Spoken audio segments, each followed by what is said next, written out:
four words which are translated in the English as hell.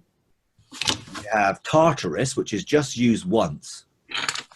And in that one occurrence, it's talking about angels, effectively, who have been imprisoned in Tartarus, awaiting judgment. So they were the watcher angels who fell in the original thing in the Bible at the flood, I guess, or before the flood. So that definitely, and what it says there is they're awaiting judgment. Well, you can't torment someone who's awaiting judgment. That would be totally unfair.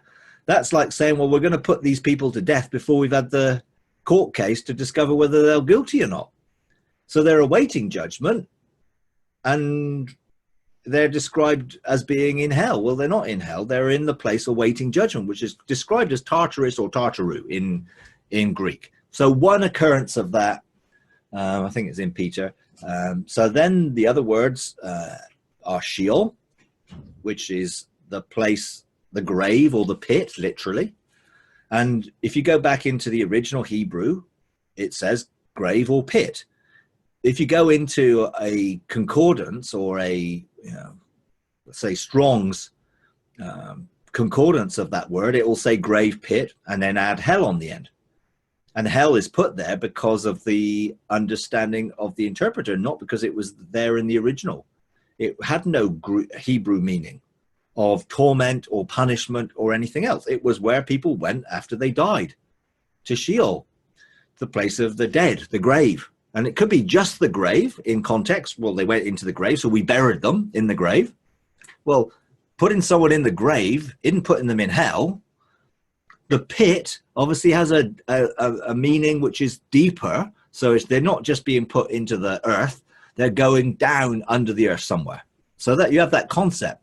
But again, you don't get the concept of punishment or torment or torture. That was added later when the Hebrews started to take on Greek culture and the Greek language. They started to adopt some other thoughts about it.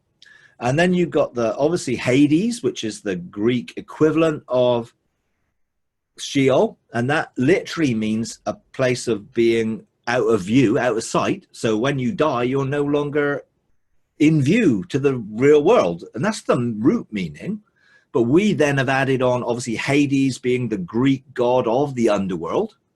So that, again, has this sort of picture of a mythology to it. And then you have Gehenna. And at Gehenna, Jesus used Hades, I think, about 11 times in different connotations. And then Jesus used Gehenna, I think, 13 times. And virtually every time he spoke of Gehenna, he was talking to the religious leaders or the Jewish people who were, opposing him or arguing with him or everything else.